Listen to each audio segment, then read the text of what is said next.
Hi, everyone, and welcome to the SkyPunk Media Podcast. I am your host for this week, Ryan Clark, along with my fellow comrades, Mr. Troy McJohnson and Mr. Colin Nimbo. How are you guys doing today? You okay? Yeah, fine, mate. Good, Yeah. man.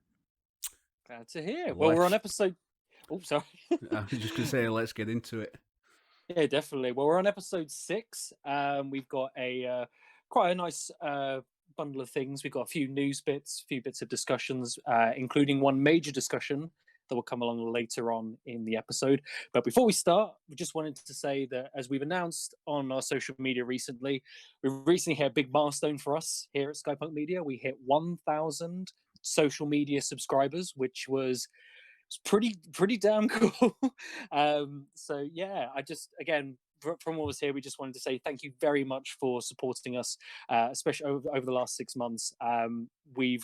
As we've always said, we've always been humbled. We've never taken anything for granted, and it's just like I say, it's a bit surreal, really, because we've always been passionate people, and it's one of these things where trying to get yourselves out there is always, I guess, the internet's so large now, so it's very strange. But yeah, I just wanted to say thank you very much again. We truly appreciate it, and thank you for letting us reach this milestone. So yeah, thank you. So on to our first topic of conversation for this week, which is a little bit of Xbox news. So, but positive Xbox news. So Xbox. Go on, let us have it. Positive and Xbox don't go together in my eyes. Yeah, well, not, if it's any... not last year. Well, more accurately, I should say, I've got some good news and I've got some bad news. But let's talk about the good news. Let's to begin with. Now it all comes out. Come on.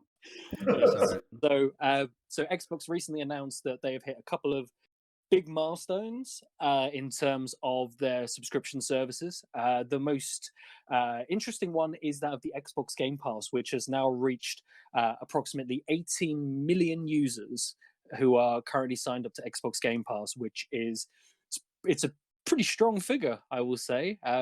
It's certainly, compared to like Netflix being in the region of about 200 million, obviously it's still a splash in the bucket. But to be fair, I think the fact you've got 18 million active users using Game Pass, especially with the content that it provides, I think it's incredibly impressive. It's been an 8 million increase, I think, from the last figure that we had, which was about 10 million. So, but yeah, some big news there, which has helped Xbox gain a total of 100 million Xbox Live users, which it's crazy if you think about it. So yeah, I didn't even think that like, especially with like the figures and with Xbox retaining certain numbers from the Xbox One, I wasn't expecting this high of a number. I thought it was like close, but yeah, I mean, you got to look at it though. It's a fantastic service that they're delivering, or supposedly delivering at the minute. But yeah, go on. What was the actual news? So that was so in terms of that, those were the kind of announcements there on the good news that they reached those figures. But probably interested what the bad news is. I think you guys may already know anyway, because news is. Because it made some headlines.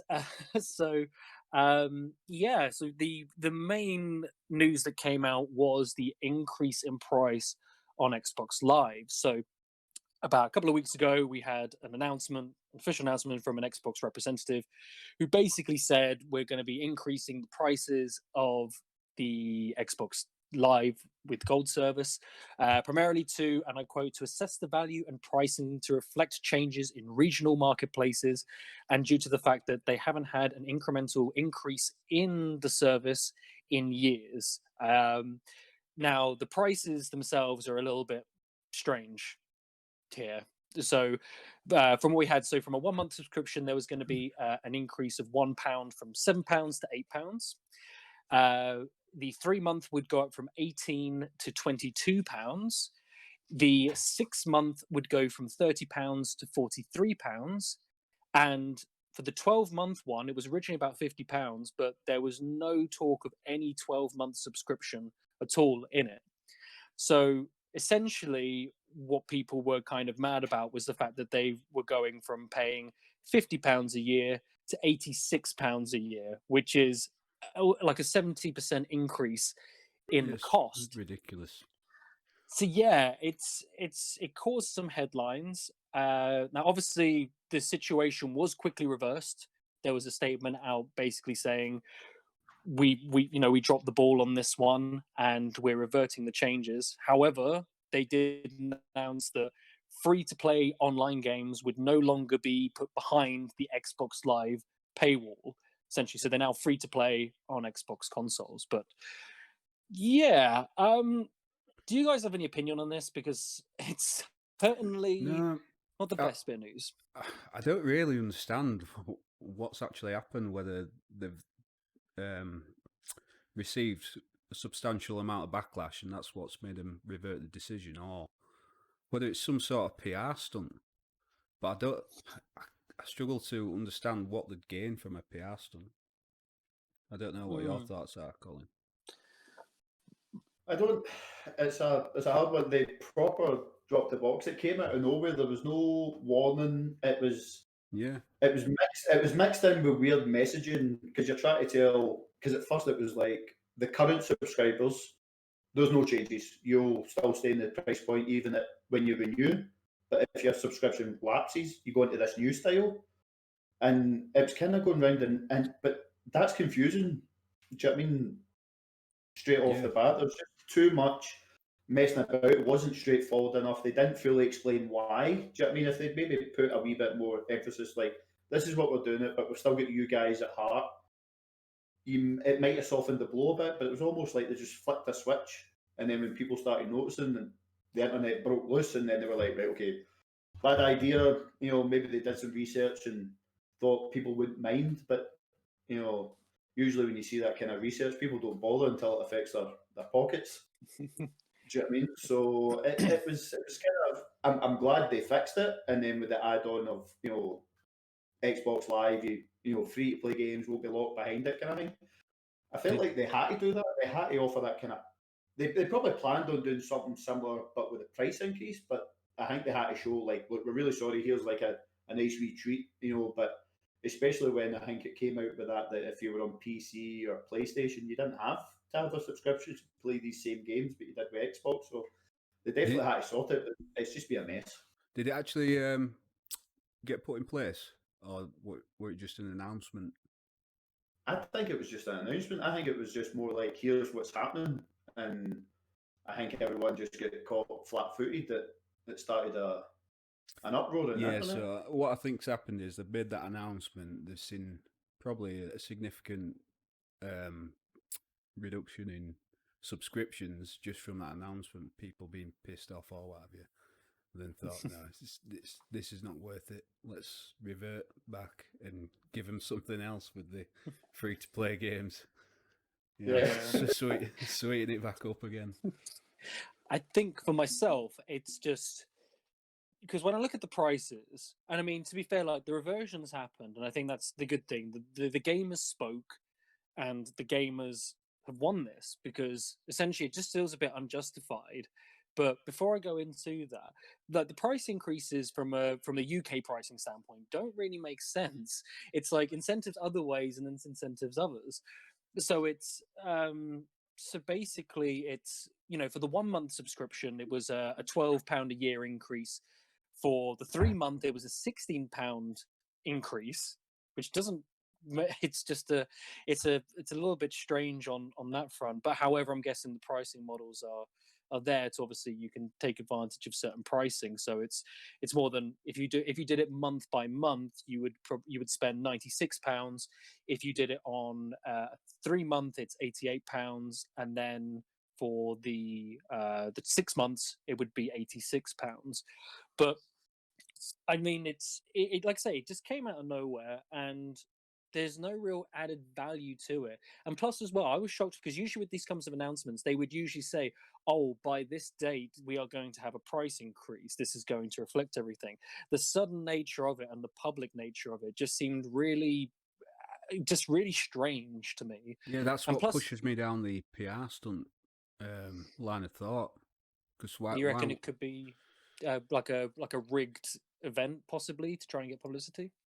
Maybe, yeah, or to shine some attention on Microsoft. I know quite a lot of the attention's been on PlayStation, hasn't it, in the last few weeks or months? Yeah. But... Well, PlayStation Plus, I mean, that used to be what, £40 a year, I think, but it's now up to 50. And so they increased that tenor and they kind of stuck with that. And that kind of, I don't remember that being such a blowback on that one. People just went, oh, well, it's been 40 for a while. We get these kind of quality free games a month.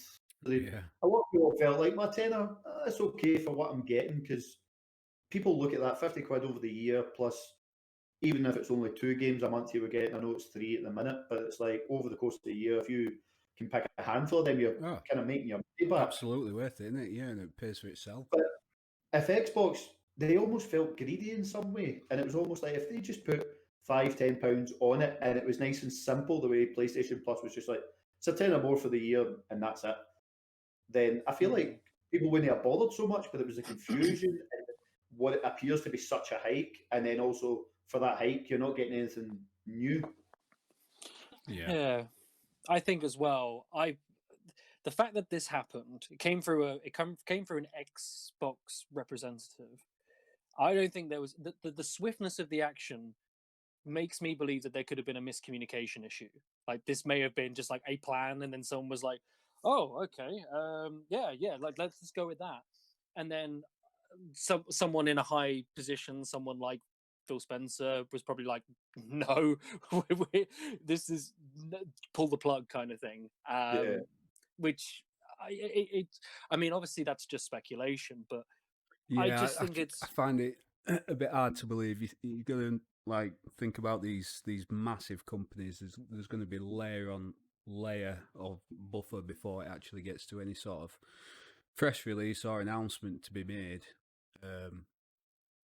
It would not get that far, I don't think, from a miscommunication.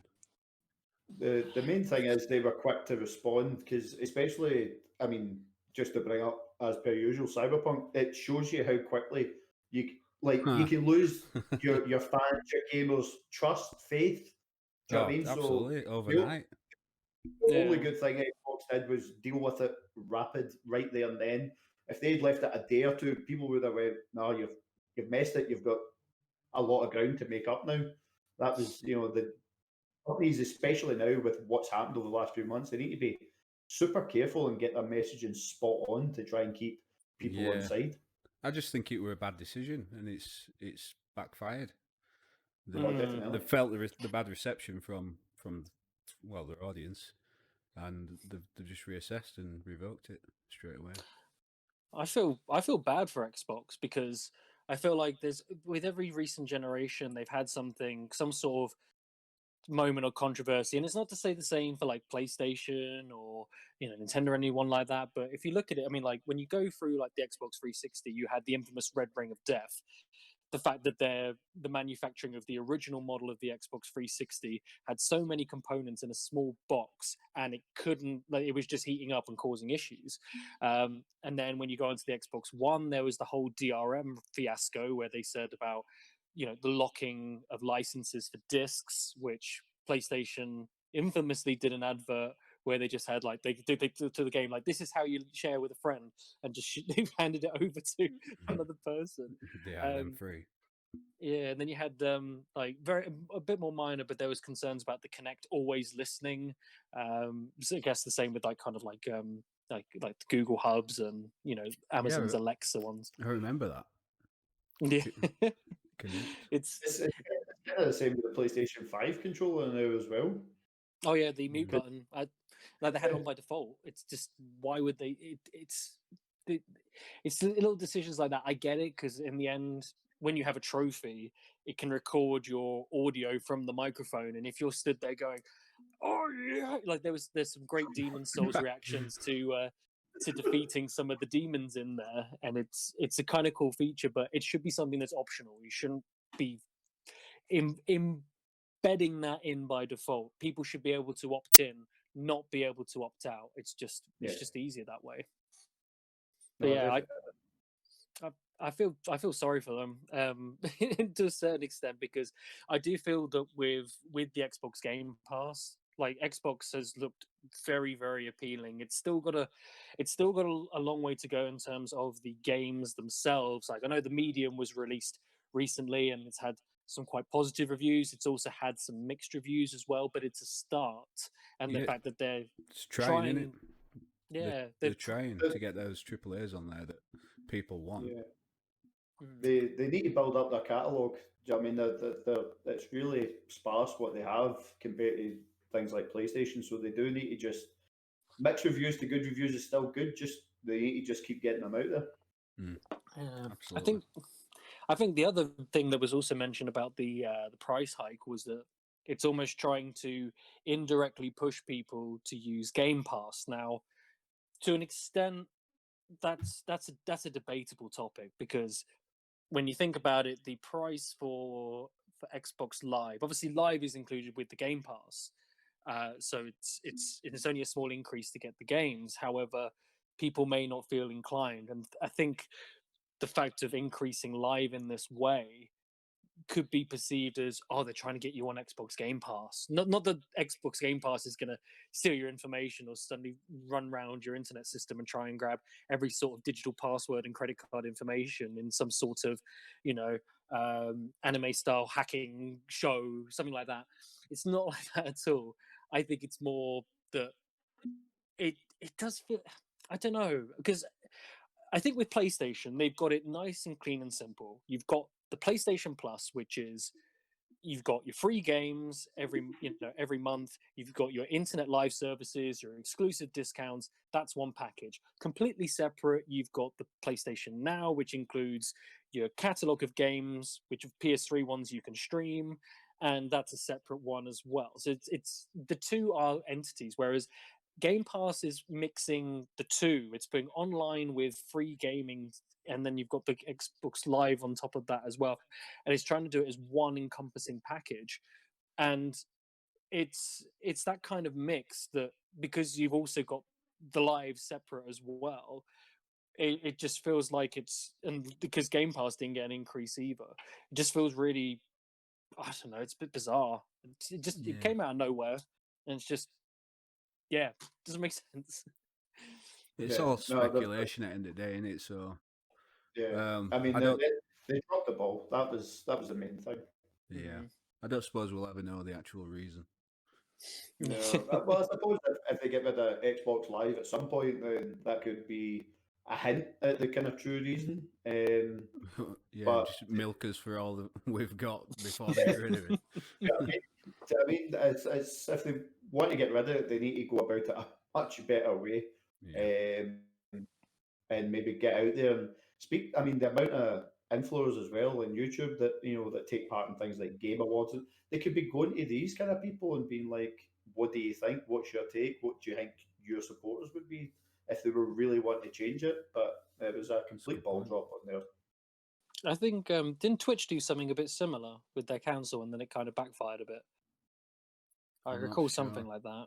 I think they had some sort of council, and then I probably shouldn't speak more because I don't really know the full story. So was that the council that's made up of big streamers or something? Yeah, it was pretty much. It was basically a way to kind of try and make the the whole kind of Twitch environment a bit more so much like putting safe things in place and making sure that things in that way could be a bit more understandable towards the Twitch dynasty.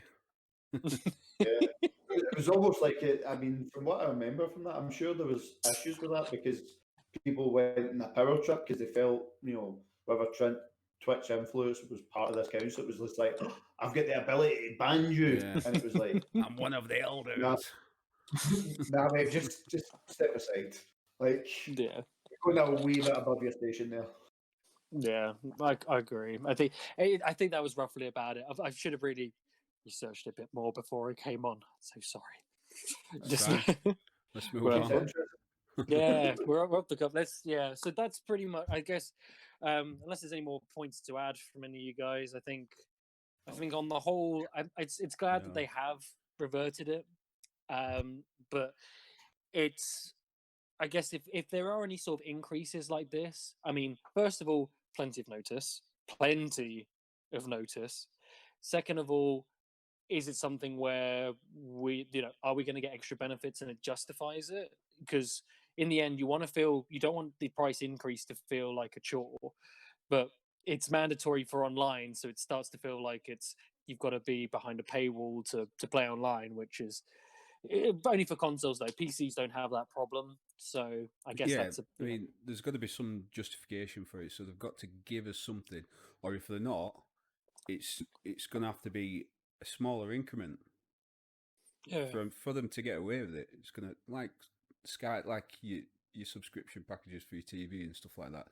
They increase every so often, but it's only by a small percentage, and that's down to inflation and other factors like that. But if they're going to hike it up that much, they need to give us something. Yeah, well, certainly from my internet provider, especially with my internet speeds, as is now infamously known on the SkyPunk podcast. Don't get me started with Sky and stuff like that. In the 2 years that I've been here, my internet bill has doubled, but yeah. I may be moving, so I'm just running it out and then going, yeah, goodbye. Like I'd rather deal with any sort of kind of political business. I thought you were going to be naked then when you took your under. Sorry, 2 seconds. My charger's gone a bit weird. Hold on a sec. So one of them TikToks. I got to make. Sorry, just 2 seconds. Otherwise, nice negligee. Hey, I'll tell you what. It's the. Oh, what's happened here? Sorry, we're having technical difficulties now. My own fruition. Here we're getting a walk through Razzy's room. Hey.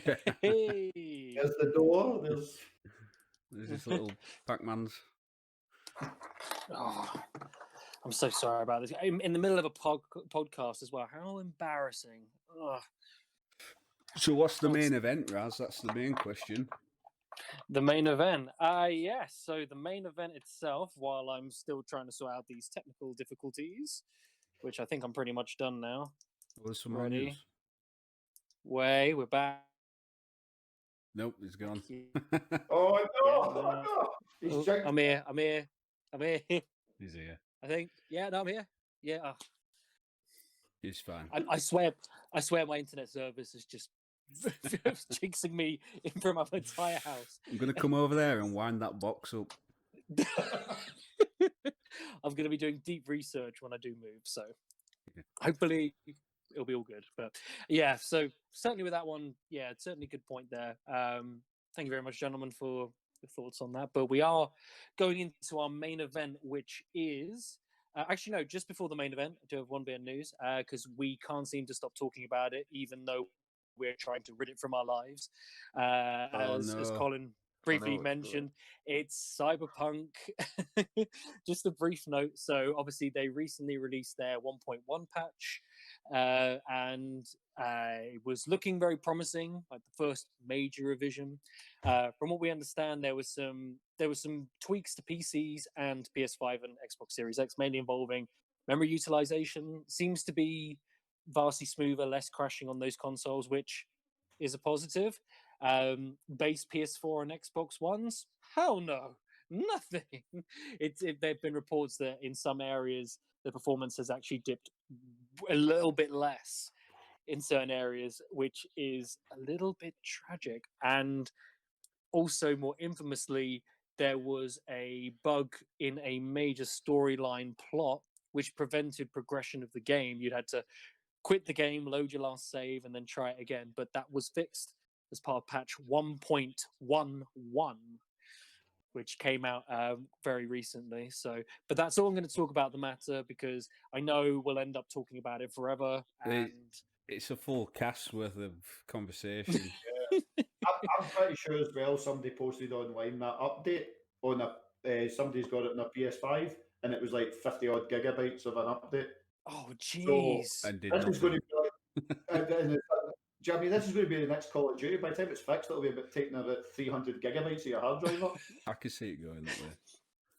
my internet would cry. I would have so many. I would have so many arguments as a result. That little imp in that box would just jump out and go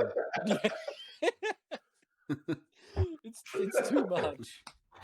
So let's swiftly move on. Let's move that out of the way. So so yeah, the major conversation that we wanted to kind of talk about today, our piece de resistance for this episode, is we wanted to have a discussion about some specific type of games, which are remasters, remakes, and re-releases. Now, we've had these kind of games. We've had re-releases before. I'm trying to think of some of the earliest examples in the form of, kind of like we've had additional carts for like sort of Nintendo and Sega when they did their Mega Drive games. We had Sega CD releasing Mega Drive games on CD. We've had that before. Things like Echo the Dolphin as well that were re-released. But certainly more recently, we've seen a vast increase in specifically remasters and remakes. Which is, I think with it, I think the topic of conversation I kind of want to gather with this is, is it a positive for the industry in more aspects than one, like financially as well as in the long term? So, in terms of this, I think one of the best examples of a positive that I wanted to kind of go to first was it's actually Colin's editor's pick in our video game awards, which was Resident Evil 2. Now, in terms of this, I thought that was a great example of a game where it was different to its original format. It was beautifully presented, and it was a fantastic game. Now, I mean, with it, like, I think you've both played. Have you both played Resident Evil 2? I think. Well, no, I'm sure you have, Colin. But I'm due to do a playthrough for SkyPunk in the dark. Hey, looking forward to that. Candlelit sounds tasty. I'm a bit dubious about it. But I'm sure it'd be fun. It is a great game, but I think with so if we quickly go over to Colin, so obviously you've played the remake. I'm assuming, have you played the original as well? I presume. I played bits of the original, but I remember at the time it wasn't, I suppose, my jam. Like it just wasn't. It just didn't click with me back then. I was probably scared of it, in all honesty, back then. I was quite happy to go to a kind of easier game, but I mean the remake itself, from what I remember from the original, was outstanding. But they only work if you get a company that's willing to put the kind of love and care into it to bring it back to what people remember for that nostalgia. I mean, I think Resident Evil 3 remake, the remake of Nemesis, I think that's a perfect example of rushing it too much, because a lot of people did not like that. It felt like it was more actiony, and it kind of shied away from the original, and people felt like that came out more or less a year after Res 2. It was almost like you kind of rushed that out because it looks the exact same as Res 2. And do you know what I mean? So there is times when you can see that they're just rushing it, but if they put the work in with game, especially a game like Resident Evil 2, it shows how much. I mean, these games are top 10 Game of the Year categories, and they're there for good reason. Like, I know a lot of people probably would rather new IPs, but when you can go back to games that are so fondly remembered and bring them in again with that care and love, it really does go a long way for people, and people want more of that. And it creates, bring it into, with it, the engine that they've put into it now. I mean, it's stunning, it's scary, it's playing it all over again. It's just like a whole new experience, even though it's a remake. It feels unique itself. Yeah, certainly kind of certainly going into that kind of the third person perspective, which has become very popular, in the 21st century. And I think with that, it suited it very well. We've had examples of, with Resident Evil 4, when that became, that was the game that, kind of sort of pseudo invented the over the shoulder third person, shooting mode, and it became infamous as a result. And now everyone's doing it. And I think the fact that they've remade the game with their invention now being a standard, it suits it beautifully. And I think with that, it's obviously Resident Evil 2 is a premier example of that. Going over to you, Troy, like, were there any sort of remakes and remasters that, to your mind, stand out to you? Ones where you kind of go, yeah, this was awesome. You talk to somebody with acute amnesia. Sorry, I can't remember. I know I have played a few remasters. Not so much any remakes. That's if you differentiate between the two. But I don't know. There's positives on both sides, isn't there? There's positives because, like you've said with your Sega games and all those retro consoles, when they're bringing those back, they're bringing back that nostalgia, either. But they're retaining. Well, you'd hope they'd retain that quality or that experience within that remaster or report or whatever you want to call those types of remasters. But same with Colin. So Resident Evil 2, that's a classic example. A significant amount of time has passed. They've got a new engine or an updated engine, and they've remade it with that engine. He's going to get that experience that he had back then, but even more immersive because they've used the technology of today. And then if you look at the business side, it's how can I put it? I know people would be like, why are they wasting the time with these remakes and remasters when they could be giving us new IPs and new stuff? But from a business point of view, there's less risk involved with remastering or remaking something that they know has been received well in the past and got a good brand than creating something that's brand new. There's just less risk.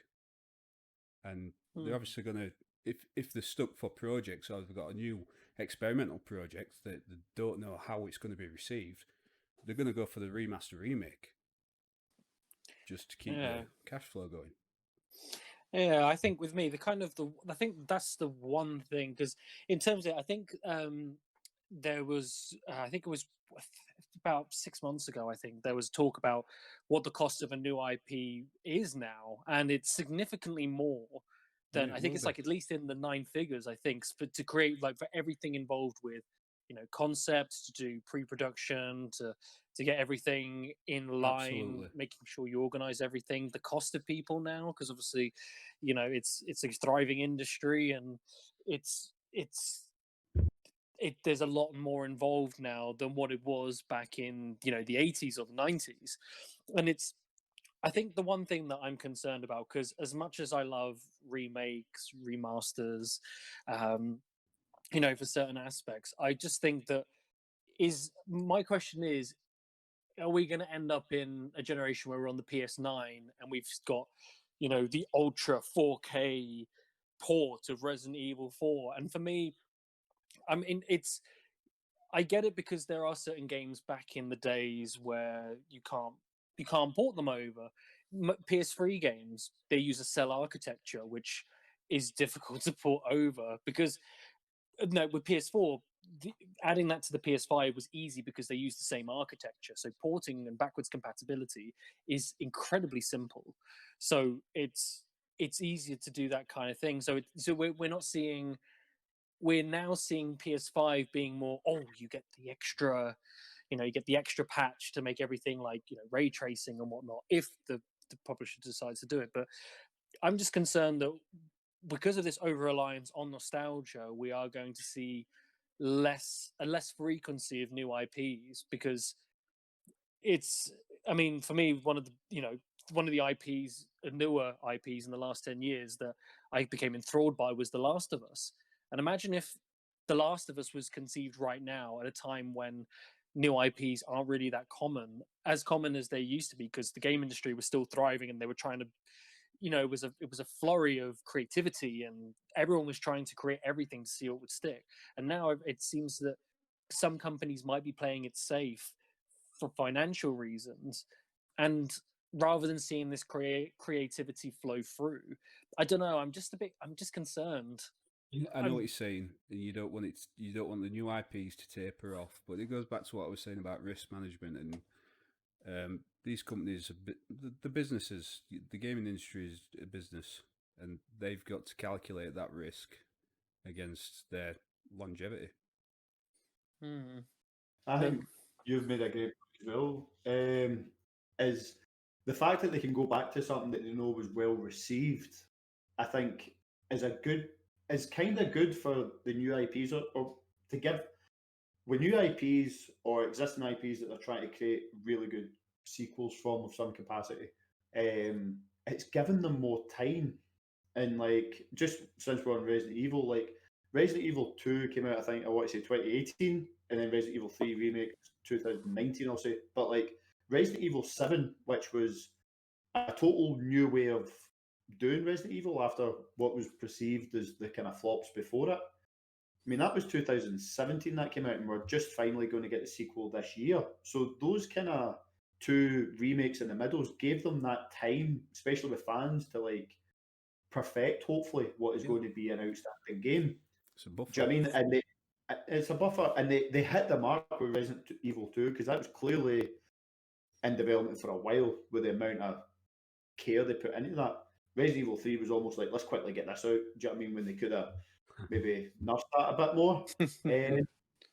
But it's definitely, I mean, like, it's the same, like, look at Crash Bandicoot, even, like, they went back and remade the trilogy, and it was so well received that they've now finally gave us an actual fourth game, a proper, now new sequel, that if they brought that sequel out first, would it have been received the same? I'm not entirely sure. I think getting that trilogy down that nostalgia road really whetted people's appetite for, like, oh, I would die for a new game.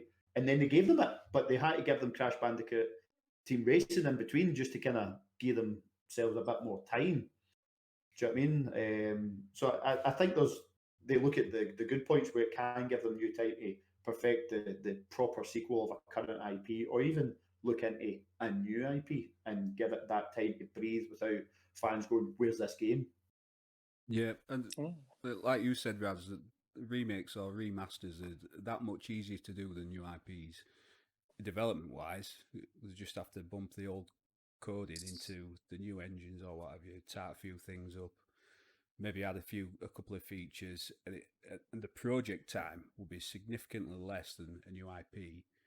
And like Colin says, they can use that as a buffer whilst they're working on something new, and it's just ideal. I don't think that the industry is going to taper off for new IPs. I just don't think it's going to go that way, because people thrive off that. Don't they? We want new stories, want new experiences. And there's plenty of these companies that want to give us new experiences. And one that brings to mind was the team that made Horizon Zero Dawn. They were renowned for making the Killzone franchise, and they clearly wanted to do something different, and they did something completely different in terms of how it plays, but obviously it's still kind of futuristic, so it's still a kind of same theme there. But so there's clearly companies that want to do something new, put something new out there.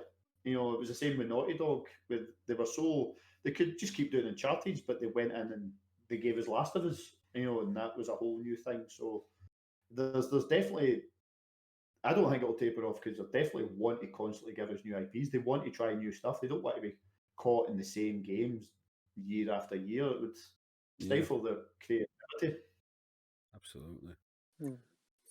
Yeah, I think taking your points on board, I think you guys have both made some great points there. I think for myself, there's always, I mean, with established franchises, I feel that, you know, it takes to a certain, you know, because with Resident Evil, you know, even though I was really happy about 4, I thought it was fantastic entry. 5 was still very good. I didn't bother to sit with 6 because I did heard mixed feelings about it, but then 7 was kind of like a rebirth, and I'm excited for when Village gets released. I think that'd be pretty cool.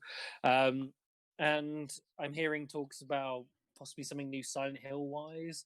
But I mean, one of the examples, the Silent Hill HD collection, for me, when that came out, and it was, you know, PS3 was the current era at the time, I was really excited to play it. And I did play through it once, and because I was more invested in that story, and I loved it. And I kind of, back in the day, I used to trade games for other games because it was just how it was.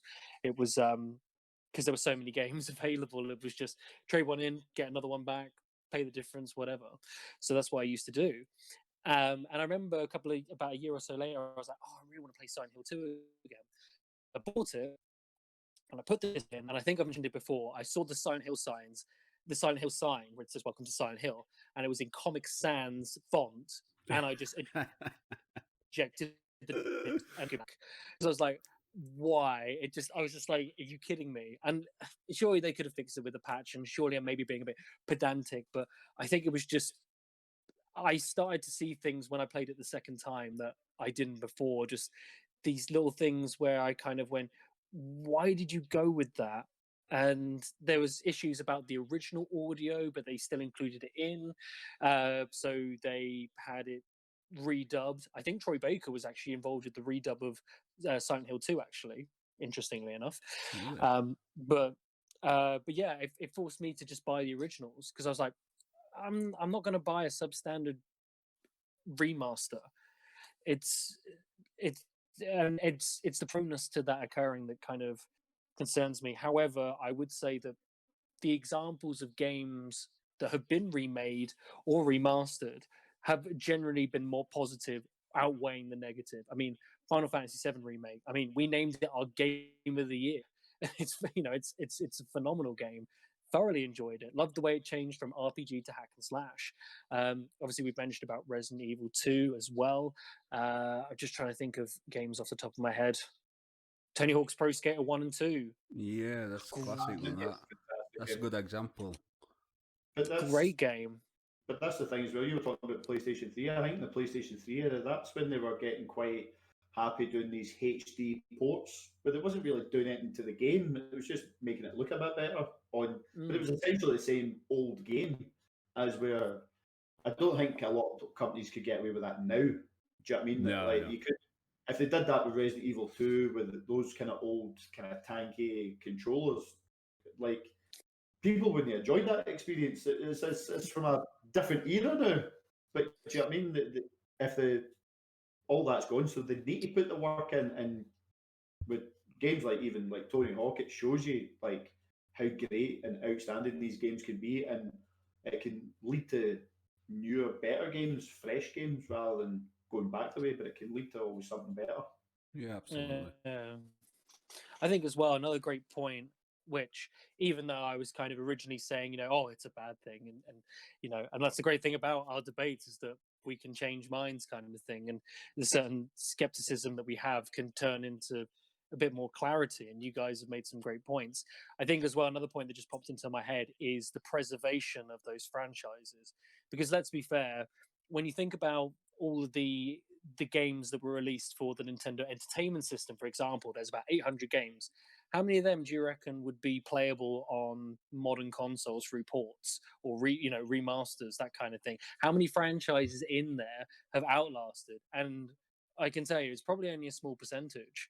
And I guess with these kind of re-releases as well, it's like, for example, Castle of Illusion with Mickey Mouse. I've got the original somewhere there, and they did a remake, and I thoroughly enjoyed the remake. I thought it was fantastic. I was a bit peeved because I really wanted the PS3 port of the original, and it was a pre-order exclusive, and if you didn't pre-order it, you would never be able to buy it. So I got a bit peeved off about that, because I didn't have my Mega Drive at the time, so I was like, "Urgh." But that's another story. But for me, it was great because I was like, Castle of Illusion, the story it told, even though it was a simple platformer, it's a great game. And it's a great introduction for Disney fans, as well as fans of, all those intrigued by platforming games. It's a great entry level. And I'm glad that happened. So certainly from a preservation standpoint, I would say that these games being remade, it keeps them alive. It keeps... Yeah, of course it does. And it brings those experiences that we've all had as children or young adults back in the day into today. And new players can play those games now and experience what we experienced. Yeah. It's great. So yeah. Yeah, I think with it, yeah. So it's certainly, I guess, with it, I am still concerned that the increase in IPs will still be less. However, on reflection, I think that's inherently going to be the case. Yeah, I because think that's more down to how much a new IP costs now to make, and the inflation of things. It costs millions now. I think as well, like the video game industry has only been alive for like not even 50 years. Yeah, exactly. Which is in reality, it's a short period of time. So maybe it's me just thinking about things too short-sightedly. I mean, maybe when it comes to like 2050, we're doing this. If they're still you know, alive. I've got to get my, you know, I've got to get. Are still online. Yeah. I'll tell you what, when everyone gets like ultra, like 10,000 megabit per second internet, I'll probably still have like 100. I reckon I'll finally reach those levels. We'll still be waiting for you to unfreeze by that point. Well, hologram will glitch. That imp will be around at my house having a cup of chozza. Yeah, but yeah, I think this has been a good discussion. But thank you, gents. Yeah, I think we can round off on that basis that at least it's prosperous. It gives the industry a new set of life. I think my concern that it was businesses kind of feeding off our nostalgia in order to make money. I feel that the experiences of a majority of games that have been re-released and remade, I think that outweighs any sort of concern. Luckily, we as impartial reviewers and the many publications that review games, at least we can make it based on someone else's opinion. The wonders of the internet, we can express our views just like we're doing now. And I guess with that, if we were concerned about a certain game, I've just realized that one's popped into my head. We're gonna move on very quickly from this point. Yeah, but go on. Yeah, if you have doubts about it or you hear news about it, you can make that informed decision, and I think that's a positive. It could be from a business standpoint with sales, but to be fair, even back in the day, when the game was bad, it would spread in the community in some way, shape, or form.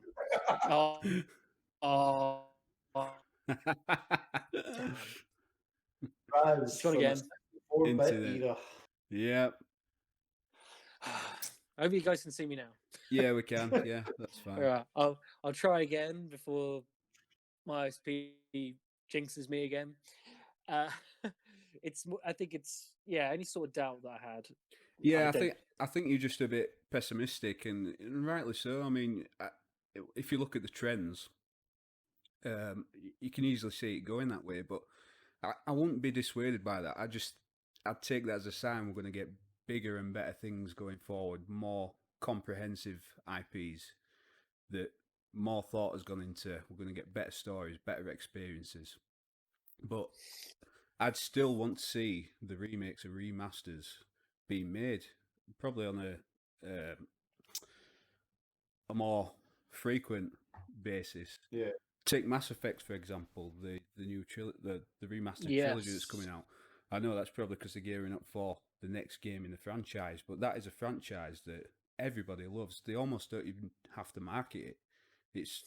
They're pretty much guaranteed to get sales with it because the fan base was that big, and it's a big brand as part of that developer's roster. And yeah, they won't even have to market it. They're just going to get people buying it, because one of the reasons I don't want to go back and play the trilogy again is because I'm playing all these new games now, these AAA games, that I know the experience is not going to match up to that. So these remasters and remakes will give me a chance to experience it and have some sort of continuity to the next game in the franchise. Yeah. And I think having it in all of that high quality glory, I think, is going to be a big positive. Yeah, absolutely. Yeah. Yeah. I just hope they've put the work in. I do as even well. Even to the standard they did Mafia, because I think Mafia was a pretty decent trilogy kind of remake they did. I know they proper remade the first game because they had to, because it was so old. The second one was they tweaked a bit, but the third one was just basically, it was a PS4 game, the third one, so it was just kind of just add it in, don't really need to do anything to it. Do you know what I mean? But I just hope like that Mass Effect isn't like a HD kind of port, and that they've actually put some kind of something into it, because based off like what they did with the last couple of other games, like they need to kind of bring fans back, and this is a good way to get fans back. A trilogy they know is brilliant, but I just hope that it does warrant probably the money. Do you know what I mean? I'm fairly confident, but we can only find out, can't we? Well, I'm hopeful because I want to play the trilogy again. But that's what I mean. The curiosity is there. We're going to want to know how much better it is, whether they have put the effort in. So that curiosity, they've made the sales already. Yeah, they're going to save on the marketing, which makes it a no-brainer for them to make these remakes and remasters, because there's going to be very little marketing. That curiosity factor is going to get all the old fans and possibly some new people anyway wanting to play these games. So the marketing is going to be very little compared with what they're going to have to implement for a new IP, because they've already captured that audience. All they have to do is say remastered, remade. Yeah, well, as you say, they've captured them. Now it's like, keep them on your side now, because they need this to land. Otherwise, the next Mass Effect game, I don't think will sell great if this doesn't like impress a lot of people. Yeah, after Andromeda, I think a lot of people lost faith in the franchise, didn't they? But yeah, we'll see. Sorry, my face is tired. Can't get rid of moments like that. No. But yeah, I think at least it's at least you've kind of turned my pessimism around regarding this. So thank you, gents. I appreciate it. You miserable gay. I'm a traditionalist. Oh yes. But yeah, I'm still waiting on more remasters. Where's Soul Reaver and Metal Gear Solid? I mean, to be fair, I think with Metal Gear Solid, I think they would do because I heard that with Metal Gear Solid there was a recent regrouping of the voice cast. So I mean, usually, he's teasing something. He's teasing something. He's like, everyone's just like, what's this? Oh, you're all together now. Yeah. It better be soon. It better be soon. Because he'll probably come out and be like, it was an anniversary, and you're like, oh, damn. If I hear Colin mention Metal Gear Solid 1 again, I'm going to go crazy. That's it. Come on, Carrots. Yeah, I'm hearing like part of our heads just stood there going, oh, this is a meat. This is quite cool. Oh, they celebrate. Oh, that's really, really cool. And the other side of our head is remake now. Yeah. No, I'm excited for what's to come with regards to new IPs, but more the remasters as well. Yeah. So it's a flourishing time with the if anything, it's giving these new games further exposure, not only to existing fans, for them to either replay the game in a tweaked or new way that may have not been done before, i.e. something like Final Fantasy VII Remake, or to play, or Resident Evil 2, or to play a bit more kind of closer to the chest in terms of something like Tony Hawk's Pro Skater 1 and 2. So, and for me, if there was a 3 and 4, I love Tony Hawk's 3. So if they do bring out something like that, we'll see. However, I've heard Vicarious Visions has been acquired, I think it was Blizzard. I think. It might be. I don't have my notes. By a company, they were acquired by a bigger company. Let's just say that. So I guess we'll see. Yeah, it's going to be something. They'll probably get a remake of Tony Hawk's 3 and 4, but like with this new the company escapes my mind as well, but it'll probably like filled with microtransactions or something like that. I just feel like they had such a good thing with 1 and 2 that it's kind of like, it's a bit of a taboo subject, isn't it? Really, but it's a taboo subject. But it's a business thing, isn't it, for them? Yeah. And like the good thing is, as long as if they keep a kind of healthy balance of like your new games, whether it's sequels or new IPs, as well as the remasters, it kind of covers a lot of gamers, because there's probably plenty of gamers out there as well that don't have a lot of time, that they want their time to be respected, that they might go back to something that they know and love it for nostalgia, knowing that they're going to get a great experience, rather than take a chance on a game that they don't have a lot of time for as it is. I agree with that. Yeah. It's certainly my pessimism is now optimistic. We've got that's just like good. You've moved that now much. Get out. That much. I'm off the cast. See you, gents. But yeah, no, I think that's a good point to lead it off. Thank you very much, guys. It's certainly been intriguing, and I think if anything, with the gaming industry still increasing, and it's the biggest it's ever been, and it's still increasing, then it only means, if we see old games, fantastic. If we see new games, fantastic. It doesn't matter either way, because it's a win for us as gamers. So I think we can leave that discussion at that point. Yeah, well said. Yeah, but before we go, we've just got one bit of final news. Just before we do love and leave. As announced, so for years, the winner of the most Game of the Year awards was The Witcher 3. But now that record has been broken. So it's been confirmed that The Last of Us Part 2 received the largest number of Game of the Year awards than any game in history. It surpassed The Witcher 3's record of 260, which Last of Us has got 261. So it's kind of like, +1. Yeah. So, and obviously, The Last of Us Part 2 won 2 awards in our video game showcase. It won Best Gameplay and a honor for accessibility. And certainly from those perspectives, they did a phenomenal job. Obviously, there is controversy with some people who thought that the game was part of Dross. I'm on neither extreme personally, but it's still an experience, and I think it's still worth playing. But yeah, how do you guys feel about this, given how polarizing The Last of Us Part 2 has been for last year? What do you think of the news? Is it? I'm sure it's celebration, but justification?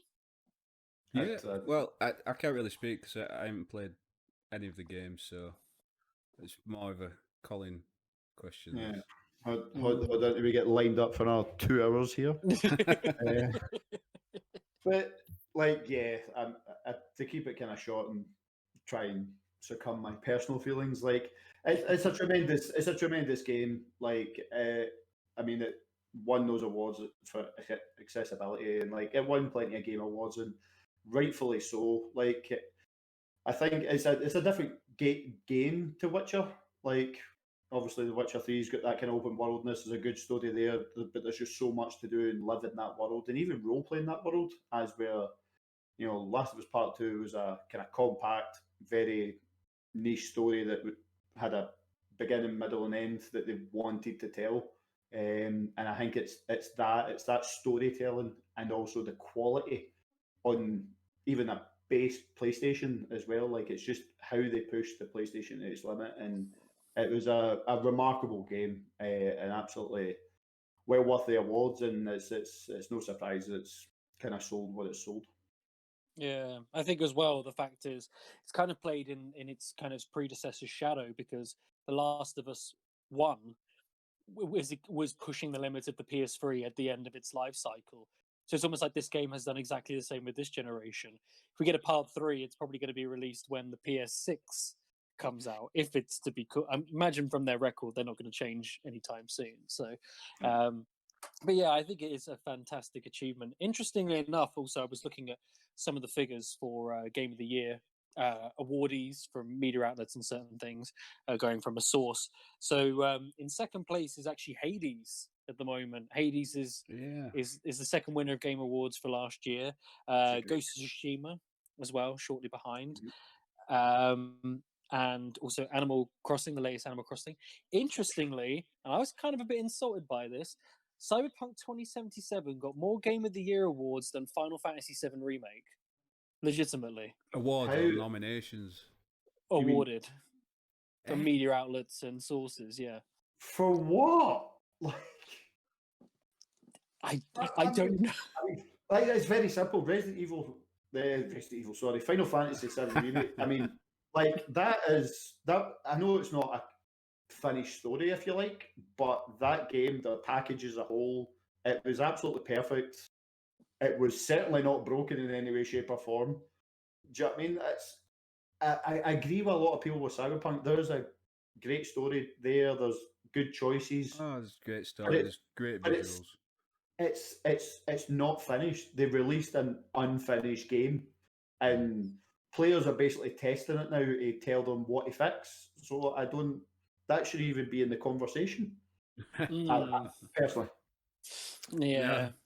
You make a good point. So how the hell are we? That's shocking. Here? Shocking. Yeah. Although I will say, I don't think our award for Final Fantasy was thrown into the mix. Of course, we're still an upcoming grassroots resistance in terms of video game reviewing and journalism. So we're not on the level yet to be established. Yeah. But this was unless the source was trolling me, that's what I kind of got, and I just kind of felt. What's our criteria? We enjoyed it. We loved it. Yeah. I'm not gonna lie. If they counted our awards, it would have pushed it up there. Absolutely. If it was a pending Game of the Year award, then sure, Cyberpunk 2077 by all means, win. But yeah, released in beta form. There you go, Game of the Year for that. Yeah, like compared to the overall package of Final Fantasy, that's shocking to me. Yeah, it's certainly. I almost don't believe you, Raz. I want to know your sources.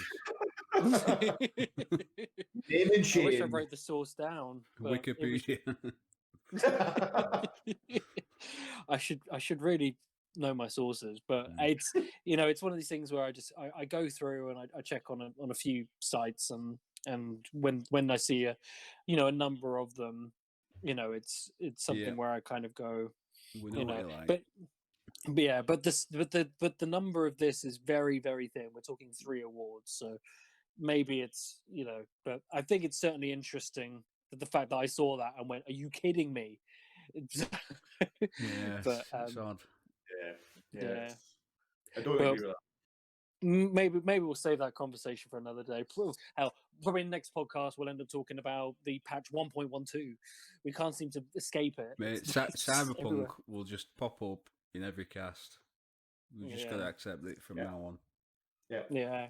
We just hope you those of you watching and listening, we hope that you can accept that because it's just.